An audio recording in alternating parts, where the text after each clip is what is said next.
Malapit na ang All Saints Day noon nang magpasya akong magbakasyon kaming buong pamilya sa Cebu.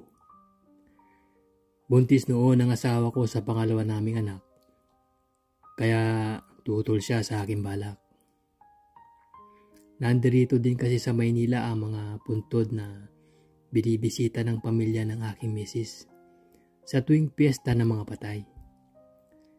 Hindi ko naman siya mapilit kaya nagpasya na lamang ako na mag-isa na lamang umuwi ng Cebu. Ilang taon na rin kasi akong hindi nakakauwi sa Cebu. Naging maswerte naman ako nang makakuha pa ako ng booking sa eroplano papunta ng Cebu at pabalik sa Maynila. Taghirap na kasi ng booking ng mga panahon na yon na magpasya akong magbakasyon. October 30 ang araw ng aking pagpunta sa Cebu. Hindi na ako nagpasundo sa airport dahil alam ko naman na may pasok pa sa kanilang opisina ang aking mga magulang at ang kaisa-isa kong kapatid na naiwan sa Cebu. Yung dalawa ko pang kapatid ay sa ibang karatig ng probinsya na rin naninirahan, kasama ang kanilang mga pamilya. Ako lamang ang nagawi sa Maynila upang maghanap buhay. 2:00 na rin ng hapon nang marating ko ang aming bahay. Naibilin ni tatay ang susi ng bahay sa aming kapitbahay, kaya naman nakapasok ako dito. Sa ilang taon ko na hindi pag-uwi sa amin, malaki na ang pagbabago ng aming bahay. Ang gamit kong silid at ang katabi pa nito ay ginawang paupahan. May iba na itong pintuan mula sa likuran ng bahay. Nais ko sanang makita kung ano ang itsura ng dalawang silid na yon. Kaya lamang, baka hindi ko kilala ang mga nangungupahan at baka wala din sila doon. Binuksan ko na lamang ang TV habang hinihintay ang pagdating ng aking mga magulang. Pagkalipas na mga 30 minuto, nakarinig ako ng mga buhos ng tubig mula sa likuran ng aming bahay. Pinuntahan ko ang pinanggagalingan ng tunog na yon. Pagbukas ko ng pintuan sa likuran ng bahay, ay tila nabigla ang lalaking naliligo doon. Ay, may tao pala dyan. Pasensya na, dito na ako naligo sa malapit sa poso. Ang biglang nasabi ng lalaking naliligo na nakabrief lamang. Ikaw ba yung nangungupahan dyan? Ang tanong ko sa lalaki na yon.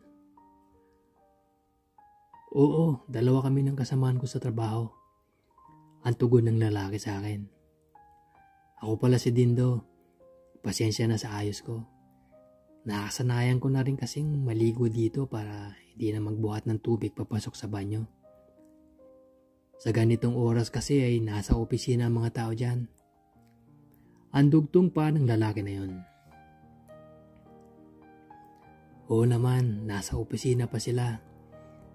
Nasa opisina pa sila mamang at papang. Ayaw pa rin magretiro ng 2. Ang naging tugon ko naman. Anak ka ba nila? Ang tanong sa akin ni Dindo. Oo, Jomar pala ang pangalan ko. Nagbabakasyon lang. Kadarating ko lang galing ng Maynila. Ang tugon ko naman. Panggabi yata pasok mo. Ang tanong ko naman sa kanya. Oo, sa isang club ako pumapasok. Ang tugon ni Dindo. Bartender ka ba o waiter? Ang tanong ko naman. Napatawa sa akin si Dindo. Tila nahihiyang sagutin ang tanong ko. Oh, bakit ka natawa? Ano ka ba sa club na pinapasukan mo? Ang tanong ko naman. Sa gay bar ako nagtatrabaho. Macho dancer ako, bro. Ang pag-amin sa akin ng tunay na trabaho ni Dindo. Okay ka pala, kaya pala ganyang kaganda ang katawan mo. Ang bigla ko namang nasabi kay Dindo. Kailangan ko ng ganitong katawan sa trabaho ko. Ang nasabi naman ni Dindo na tumatawa. Nagpatuloy pa kami sa aming kwentuhan tungkol sa trabaho niya habang naliligo siya. Dahil sa mga kwento ni Dindo sa akin, ay parang may naramdaman ako sa aking katawan. Tila napadalas na ang pagsulyap ko sa brief ni Dindo. Napansin pala yun ni Dindo. Tol, parang tayo pong makita ang nasa loob dyan ah. Ang tanong sa akin ni Dindo. Ha? Pasensya na kung napapatingin ako sa'yo. Wala lang sa akin yon. Ang naisagot ko na lamang sa kanya. Okay lang yun, tol. Wala pa ako sa club kaya libre pa yan. Ang biro sa akin ni Dindo. Ano yun? Nagbingi-bingihan ako sa akin narinig. Ilang taon na rin akong callboy at bihasa na ako sa pagkilatis ng mga nakakausap ko. Don't worry, hindi ito malalaman ng mga magulang mo.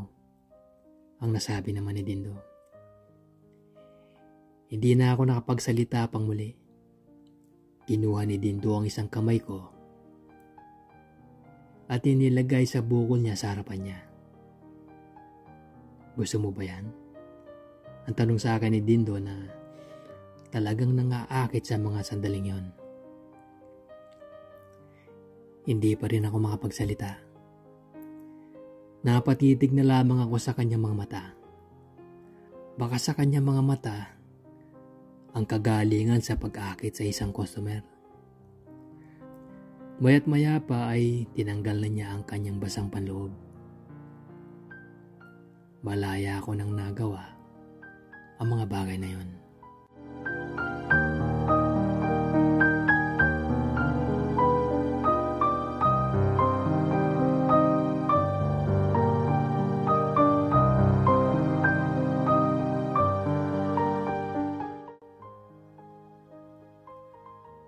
Doon na lamang tayo sa kwarto namin. Total wala naman yung kasama ko. Baka biglang dumating ang mga magulang mo. Ang alok sa akin ni Dindo. Sumunod na lamang ako sa nais ni Dindo. Habang papasok kami sa kwarto ni Dindo, pinupunasan niya ng tuwalya ang kanyang buong katawan. Pinaupo niya ako sa kama. Bigla niyang sinabayan ng sayaw ang tugtog sa radyo. Nabighani na lamang ako sa galing niyang gumiling.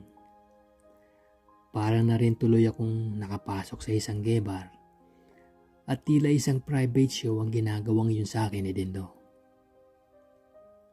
Ayos ka lang, tol? Ang tanong sa akin ni Dindo. Tumango lamang ako. Nagpatuloy naman siya sa paggiling. Hanggang sa isa-isa nang tinanggal ni Dindo ang mga saplot niya sa katawan. Naglapat ang aming mga labi at inihiga niya ako sa kama. Ang galing ni Dindo sa romansahan.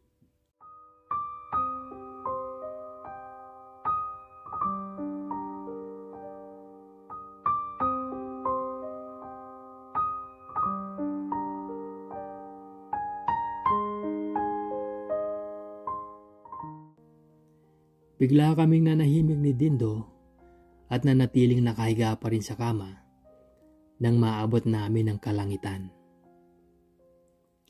Napukaw ang katahimigang yon nang matawa si Dindo.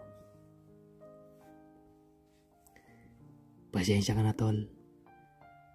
Zero kasi ako gabi kaya ngayon ko lamang nailabas ang init ng katawan ko. Ang biglang nasabi ni Dindo sabay tawa. Grabe ka talaga. Hindi ko natuloy napigilan ang sarili ko. Baka itakwil na ako ng pamilya ko at mga magulang ko kung malalaman nila na ganito pala ako. Ang nasabi ko na lamang. Huwag kang mag-alala. Hindi naman ako tsismoso. At bakit ko naman ipagkakalat ang nangyari sa atin? Hindi nga alam ng mga magulang mo na callboy ang mga nangungupahan dito. Ang nasabi naman ni Dindo, "Salamat pre, mapagkakatiwalaan pala kita." Ang sabi ko naman, "Tara, ligo tayong muli." At nang mawala ang mga amoy natin, ang alok sa akin ni Dindo. Naligo na rin ako sa kahilingan na rin ni Dindo. Nagpatuloy pa rin ang mga kwento ni Dindo bilang callboy at macho dancer. Nakabihis na ako ng magsidatingan ng aking mga magulang. Siyempre, mahabang kwentuhan na naman habang naghahanda ng aming hapunan ng aking mamang. Naghihinayang ang aking mga magulang sa hindi pagsama ng aking mag-ina. Napaliwanagan ko naman sila kung bakit hindi sila nakasama. Kumakain na kami ng aming hapunan nang kumatok si Dindo sa bahay upang magpaalam. "Aalis na po ako." "Sige Jomar, papasok na ako." Ang paalam ni Dindo habang nakatayo sa tapat ng bukas na pinto. "Magkakilala na pala kayo ng anak ko," ang nasabi naman ni Papang. "Opo, nagkakwentuhan na rin po kami kanina," ang nasabi naman ni Dindo. "Halika muna iho, marami naman itong nailuto ko. Samahan mo na rin kami sa pagkain." Ang alok naman ni Mamang kay Dindo. "Hindi na po, doon na lang po ako sa restaurant na pinapasukan ko kakain," ang pagtanggi naman ni Dindo. "Halika na, kain ka muna bago ka umalis," ang alok ko din kay Dindo. "Oo nga naman, sige na, huwag ka nang mahiya," ang pagsigunda naman ni Papang. Sa wakas at napapayag din namin si Dindo na samahan kami sa pagkain. Tumabi siya sa akin sa hapagkainan. Ang bango-bango ni Dindo. Lutang na lutang ang kagandahan ng kanyang katawan sa hapit na t-shirt na suot niya. Hindi man artistahin ang kagwapuhan ni Dindo ay meron itong kakaibang apil na siya namang napakalakas ng dating sa mga katulad ko. Halos gusto ko na siyang yapusin sa harap ng aking mga magulang.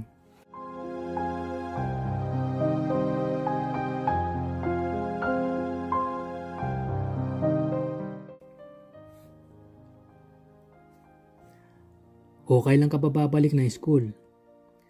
Mukhang nakaipon ka na rin sa pagiging waiter mo," ang naitanong ni Mamang kay Dindo. Talaga palang hindi alam nila Mamang ang tunay na harap buhay ni Dindo. Hindi ko pa ho kayang pagsabayin ng pag-aaral at pagtatrabaho. Kapag tama na po ang ipon ko at maluwag na sa trabaho, susubukan ko rin pong makabalik sa school, ang naisagot naman ni Dindo. "Basta wag mo lang kalilimutan na makapagtapos ng pag-aaral. Tingnan mo ang mga anak ko. Wala na kaming problema sa kanila. Kahit papano, naigapang namin ang pag-aaral nila," ang nabanggit naman ni Papang. "Salamat po sa pangaral. Hayaan niyo po. Basta okay na po ang lahat, mag-aaral ako muli," ang nasabi naman ni Dindo. "Huwag niyo namang i-pressure ng ganyan si Dindo. Naalala ko tuloy kung paano niyo kami pinalaki ng aking mga kapatid. Ngayon ay naiintindihan ko na kung bakit kayo ganoon nung nag-aaral pa lamang kami," ang nasabi ko naman. "Maswerte ka nga at may magulang ka nagpaparal sa'yo," ang nasabi lamang ni Dindo. "Simula lang tumira kami dito, para na rin namin mga magulang iyong mga magulang," ang duktong pa ni Dindo. "Wala yun iho. Mabait naman kayong dalawa ni Bernard, kaya para na rin namin kayong mga anak," ang nasabi naman ni Mamang. Nang matapos kaming kumain ay nagpaalam na rin si Dindo. Interesado sana akong samahan si Dindo sa pinapasukan niyang bar. Kaya lamang ay hindi ko alam ang aking gagawing dahilan sa aking mga magulang. Baka hindi rin nila ako payagang umalis dahil sa tagal na rin naming hindi pagkikita.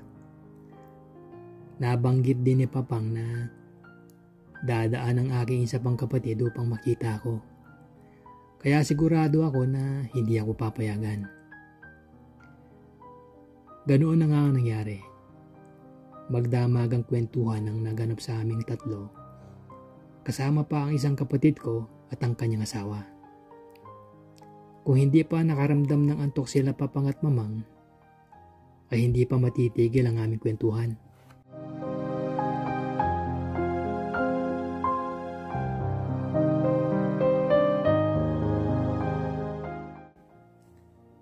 Kinabukasan ay muli akong naiwan sa bahay. Pumasok pa rin kasi ang aking mga magulang kahit na nandoon na ako. Talagang mahal nila ang kanilang mga trabaho at hindi nila nakuhang maglibman lamang kahit isang araw. Nabagot ako sa loob ng bahay dahil wala naman akong makakausap. Sina Dindo at kasamahan niya ay tiyak na natutulog pa sa mga oras na yon. Kaya naman napilitan akong maglakad-lakad sa labas ng bahay. Buti naman ay may nakita akong dating kababata at siya ang nakausap ko hanggang sa pananghalian. Doon na rin ako sa bahay ng aking kababata pinakain. Pag-uwi ko kinahapunan ay tila tulog pa rin ang mga nangungupahan sa likod ng bahay namin. Pinilit kong makaidlip subalit hindi talaga ako dalawin ng antok. Binuksan ko na lamang ang TV at nanood ng palabas. Maya't maya pa ay dumungaw sa may harapang pintuan ng bahay si Dindo at may kasama siya. Pwede bang makinood? Ang bunga ni Dindo. O Dindo, pasok kayo. Ang halo ko naman. Tol, si Bernard pala. Yung kasamaan ko dyan sa kwarto at kasamaan ko din sa club. Ang pakilala ni Dindo sa kasama niya. Isang mistisong lalaki na may taas na hindi bababa sa 5'8". Ang pinakilalang yun ni Dindo sa akin. Kung ikukumpara ko silang dalawa, ay lamang na lamang si Bernard kay Dindo. Hi Bernard, Jomar palang pangalan ko. Ang pakilala ko naman kay Bernard. Ikaw pala yung naikwento sa akin ni Dindo. Ang maikling nasabi ni Bernard. Medyo namutla ako sa akin narinig. Baka pati kasi yung nangyari sa amin ni Dindo ay naikwento niya na rin. Napansin pa na ni Dindo ang reaksyon ng aking muka. Huwag kang magalala tol. Tulad ka rin yan. Malihim din. Hindi niya mababanggit sa mga magulang mo. Ang nasabi naman ni Dindo. Sa nasabing yun ni Dindo ay nagpatunay lamang na tama nga ako. Naikwento na rin ni Dindo ang nangyari sa amin kahapon.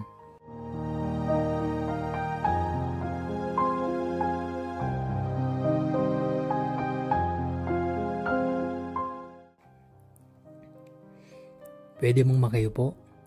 Ang tanong ni Bernard. Oo, sure. Upo kayo. Gusto niyo ba ng juice? Ang alok ko naman sa kanila. Wag na tol, kakakain lang namin. Magpapabawas lang kami ng kinain namin tapos gagayak na rin kami sa pagpasok. Ang tugon naman ni Dindo. Ang aga niyo naman ata nga aalis. Ang naitanong ko naman. Big night sa club. May konting rehearsals pa kami. Baka gusto mong manood ng show namin. Ang tugon ni Bernard at talok na rin sa akin. Mahirap magpaalam sa mga matatanda eh. Sabik pa sila sa akin na magkipagkwentuhan. Ang pagtanggi ko sa alok ni Bernard. Kung bahala, ako ang magpapaalam para sa'yo. Ang nasabi naman ni Dindo. Wag na pare, mahiya akong pumasok sa ganong club eh. Ang nasabi ko naman.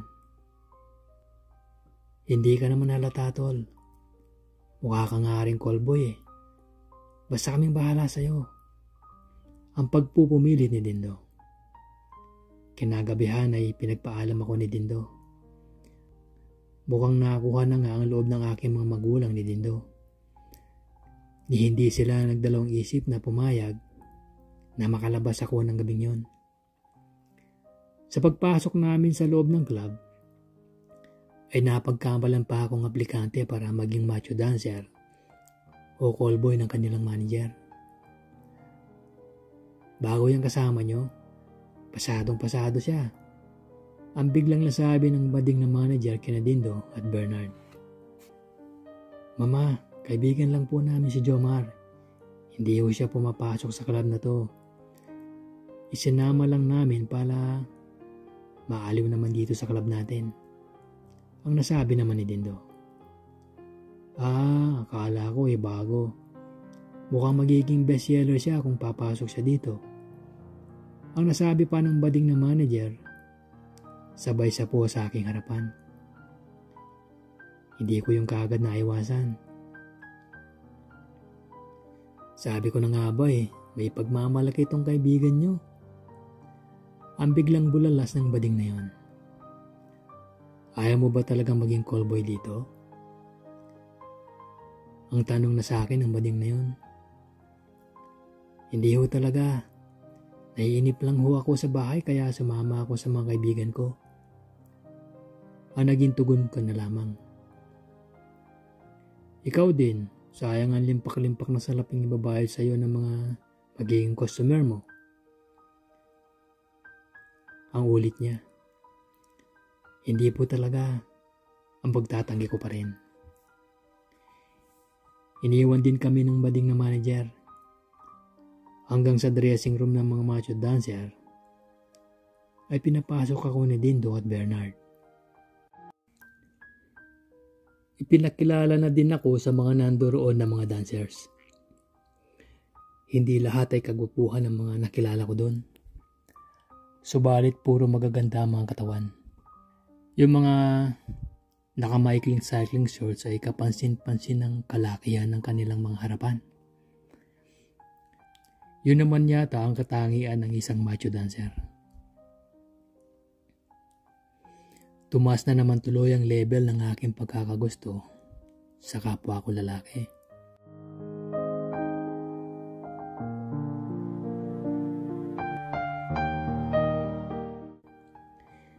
Ilang minuto pa ang lumipas ay tinawag na sila para sa isang ensayo. Hoy, labas na daw dyan. Kailangan na daw natin mag-ensayo at malapit nang magbukas ang club. Ang sigaw ng isang kasamahan ni Dindo. Tol, doon ka na rin muna sa labas. Panuorin mo muna ang ensayo namin. Ang nasabi naman ni Bernard sa akin. Naupo ako sa may bar ng club na yon. Hinabihan ako ng isang bading na manager pero hindi na ako kinakausap. Pareho naming pinapanood ang ensayo ng mga macho dancers doon. Mukhang isa si Bernard sa mga star dancers ng club na yon. Meron kasing isang dance number sila na parang siya ang bida. Hindi ko gaanong mahulaan kung anong klaseng performance nila sa gabing yon. Pawang nakadamit naman ang mga macho dancers na nag-iensayo. Pati ang paggiling nila ay parang walang kalatoy-latoy. Hindi tuloy ako ginanahan sa panunood sa kanila.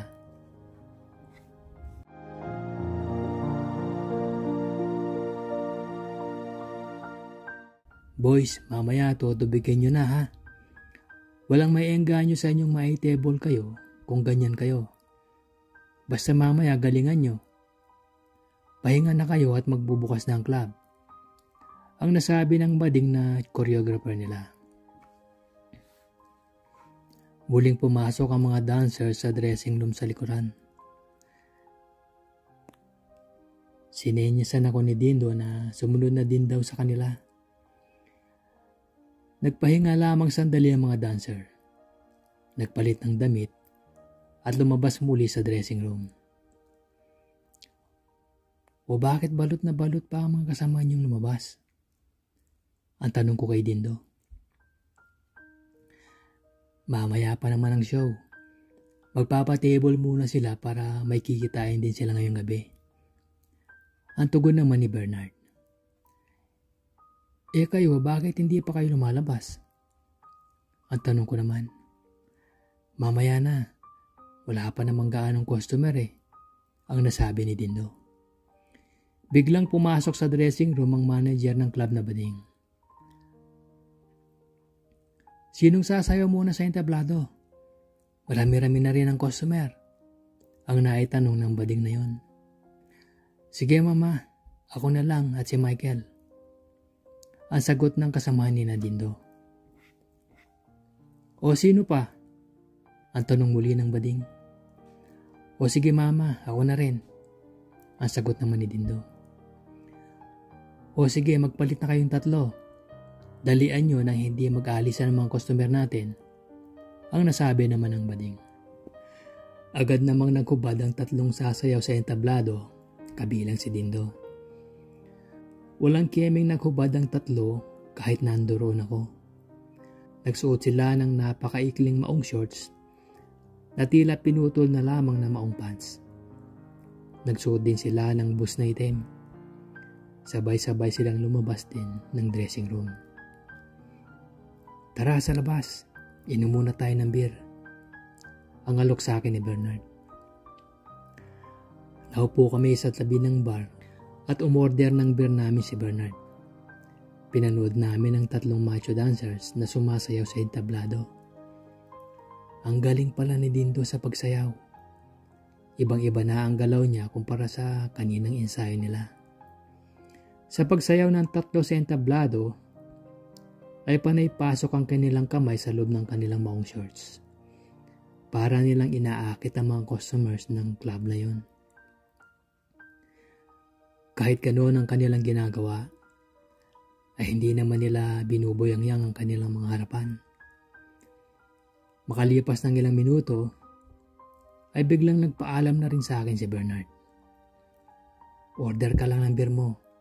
Papalitan ko lang sandali si Dindo sa entablado. Ang paalam ni Bernard. Sige, wag mo ko intindihin. Magtrabaho ka muna. Ang nasabi ko naman. Naiwan ako nag-iisa sa bar. Mayat maya pa ay umakyat na si Bernard at ilang pangkasamahan sa entablado. Sana Dindo naman at yung mga kasabay niyang sumasayaw ay nagsibaba na ng entablado. Tanging itim na brief ang kanilang suot-suot. Grabe din sa paggiling si Bernard. Pero yung kasabay niyang sumasayaw ay halos ipakita na ang kanilang mga harapan. Mas lalo akong nainitan sa ginawang yun ni Bernard at ng mga kasama niya.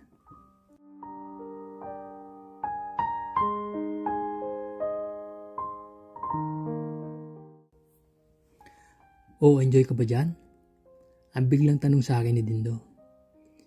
Hindi ko napansin ang kanyang paglapit. Muli na siyang naka-t-shirt at nakamaong pants nang lapitan niya ako. Umorder din siya ng kanyang beer at tinabihan ako sa bar. Hanep kang gumiling ang nasabi ko kay Dindo. Mas lalo naman si Bernard. Tinan mo ang ginagawa niyang pang-aakit sa mga customer. Ang nasabi naman ni Dindo. Oo nga grabe talaga itong si Bernard. Ang nasabi ko naman. Biglang may lumapit sa aming waiter. Sir, pwede daw po kayong may table? Ang tanong sa amin ng waiter. Sino ako? Ang tanong ko sa waiter. Opo sir, kayo daw po. Ang tugon naman ng waiter. Natawa sa akin si Dindo. Napagkamalang kang callboy din tol. Ang biglang nasabi ni Dindo. Pakisabi na hindi ako pwedeng i-table. May customer na akong hinihintay Ang naging billing ko na lamang sa waiter. Umalis din agad sa aming harapan ng waiter. Makalipas ang ilang minuto, ay may biglang lumapit sa amin. Dito ka ba nagtatrabaho, Jomar? Ang tanong sa akin ng lalaking lumapit sa amin. Namukhaan ko ang lalaking yon. Ramil? Ikaw nga, Ramil. Kumusta ka na? Ang tanong ko naman. Ang suplado mo pre sa customer. Bakit ayaw mong mai-table? Ang tanong naman sa akin ni Ramil. Hindi ko tuloy malaman kung pangangatawan ko na lamang ang kala ni Ramil na callboy ako. Kung sasabihin ko naman na customer din ako, ay mabubuking niya ang lihim ko. Kaya mas minabuti ko na lamang na magpanggap na callboy din. Bumigay ka na rin ba? Chickboy ka nung high school tayo ah. Ang biro ko kay Ramil. Siya nga pala, si Dindo. Kasamaan ko dito sa club. Ang dugtong ko pa.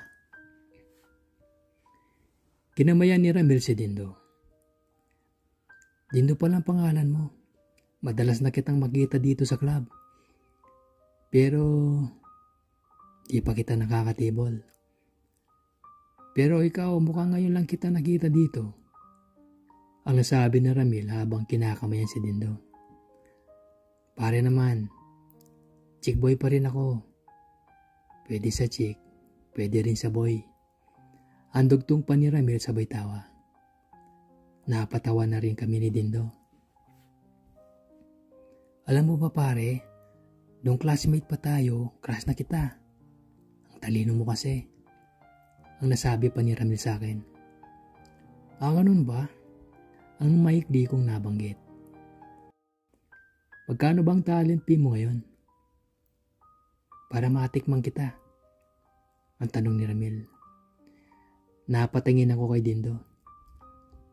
Mukhang nawari ni Dindo ang ibig sabihin ng pagtingin ko sa kanya. Binulungan niya ako ng presyong sasabihin ko. 5,000 pare, kaming dalawa na yon. Dagdagan mo pa ng 1,000, pati yung mestisong sumasayaw sa entablado ay kasama na rin namin. Ang nasabi ko kay Ramil. Mukhang mahal yata yun pare. Pwede bang ikaw na lang? Ang tila pag-aalanganan ni Ramil. Sa totoo lang, 2,000 lang ang binulong sa akin ni Dindo. Pero ayaw ko naman na bayaran ako ni Ramil, kaya ako tinaasan na lang.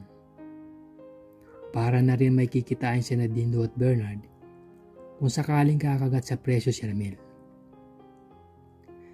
Gwapo din naman si Ramil.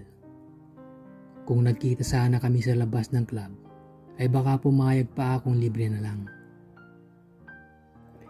Pare, kayang-kaya mo naman yun. Ikaw na yata ang namamalakad ng business ng family nyo. Ang pagpupumilit ko naman. Hindi ka nalugi ron pre. Ako nakrush mo nung high school pa tayo. Itong si Dindo at yung si Bernard ay tiyak na maaabot mo kahit na ikapitong langit. Ang dugtong ko pa. Sige na nga. Pwede na ba tayo umalis ngayon? Ang pagpayag ni Ramil. Hindi pa pwede ngayon. Pag-aagalitan kami ng manager ng club. May show pa si Dindo at Bernard mamaya. Ang tugon ko naman. O sige, pagkatapos nila, labas na tayo agad. Sa ngayon ay doon muna tayo sa table ko. Ang nasabi naman ni Ramil. Pinuntahan namin ang table ni Ramil. Naupo kami ni Dindo na nasa pagitan namin si Ramil. Biglang umakbay sa akin si Ramil at pilit akong hinahalikan sa aking mga labi. Pare, mamaya na yan. Makukuha mo rin naman ako maya-maya lang. Ang bigla akong nasabi sabay iwas sa halik niya. Ang suplado talaga nito. Kung di lang kita type kukuha na ako ng ibang makakatable. Ang nasabi naman ni Ramil. Sige, isang halik lang ha. Para hindi mo sabihin na suplado ako. Ang nasabi ko naman. Hindi na nag-aksaya pa ng panahon si Ramil. Agad na niya akong hinalikan sa aking mga labi. Mukhang nagustuhan niya. At napatagal yon. Kung hindi ko pa siya pinigilan ay tiyak na tatagal pa ang aming halikan. Wow naman, nakakaingit naman kayo. Ang biglang nasabi ni Dindo. Hindi na nagsalita pa si Ramil. Inalikan din niya sa mga labi si Dindo. Mas grabe ang naging sa kanila ni na Ramil at Dindo.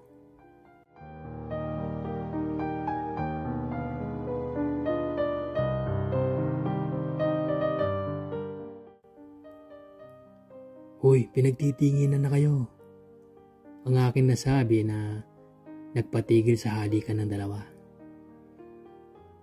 Pasensya na, nadala lang ako. Ang nasabi lamang ni Ramil. Inuman at kwentuhan ang aming ginawa habang naghihintay kami sa pagsisimula ng show ni Dindo. Madalas din ang pagnakaw na hipo ni Ramil sa aking harapan. Nakakainit din naman ang kagwapuhan ni Ramil na hindi mo nga mapagkakamalang lalaki din ang gusto. Hoy, tumigil kayo dyan. Bawal ang ganyan dito sa loob ng club. Mamaya na lang yan. Ang pag-alala sa amin ni Dindo. Inalis naman agad ni Ramil ang kanyang kamay. Hindi ni rin ako nakapaghintay na paligayahin ako ni Ramil. Parang gusto ko nang yayain si Ramil at mauna na kami sa labas ng club. Nagpigil lamang ako dahil sayang din ang kikitain ni Dindo at Bernard sa magiging serbisyo nila kay Ramil. Sandali, tawag na ako. Maghahanda na ako para sa show. Maiwan ko na muna kayo dito. Ang biglang paalam sa amin ni Dindo. Ilang minuto pa ay inanunsyo na ang pagsisimula ng show. Lumabas mula sa likod ng entablado ang 8 lalaking nakamaskara at nakakapa ng itim. Balot na balot silang tingnan sa suot nilang kapa. Dahil din sa maskara, ay hindi mo makikilala kung sino sila. Hindi ko rin alam kung kasama sina Dindo at Bernard.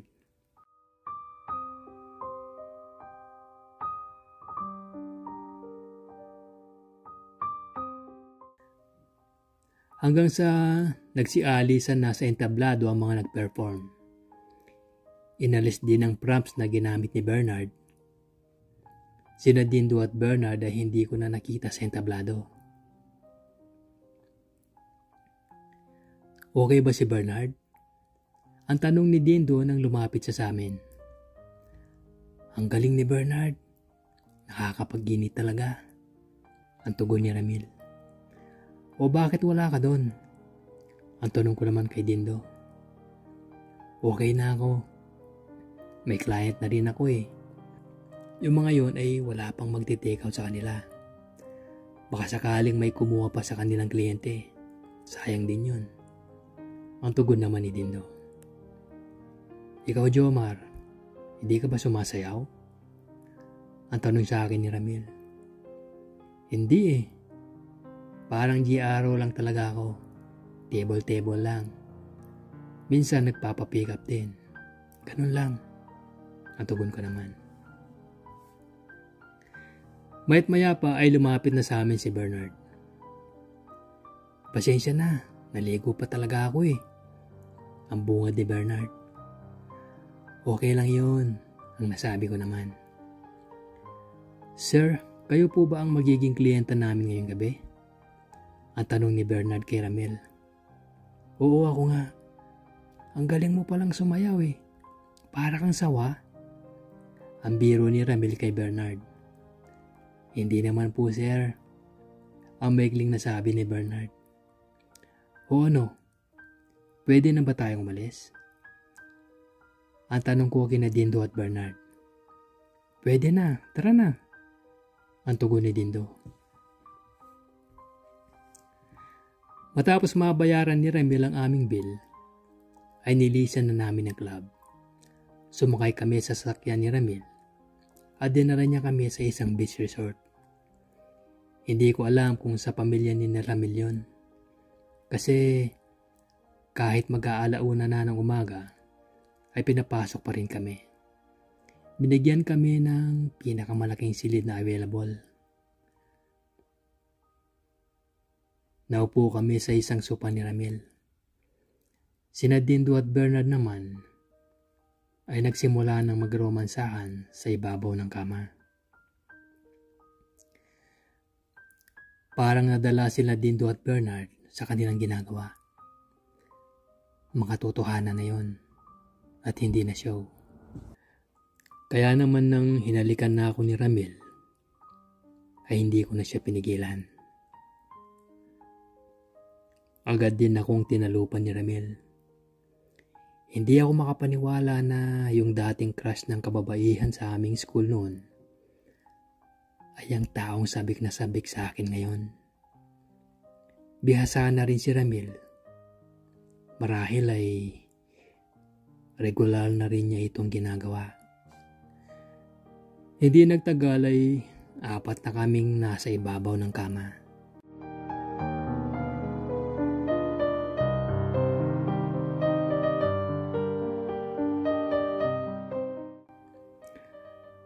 Hanggang sa natapos ang mga oras na yon. Nahiga muna kaming 4 sa kama at nagpahinga ng kaunti. Nang maalala ko na maaga ang punta namin sa sementeryo, ay ako na ang unang nagyaya na umuwi na kami. Matapos makaligo ay inihatid kami ni Ramil sa pwede kaming makakuha ng taxi o jeep papauwi sa amin. Kahit na nagpupumilit si Ramil na ihatid kami sa aming tirahan, ay hindi ako pumayag. Ayaw ko kasing malaman niya kung saan ang aming bahay. Baka malaman niya rin na hindi naman talaga ako callboy. Matapos ang araw ng mga patay, ay bumalik na rin ako sa Maynila.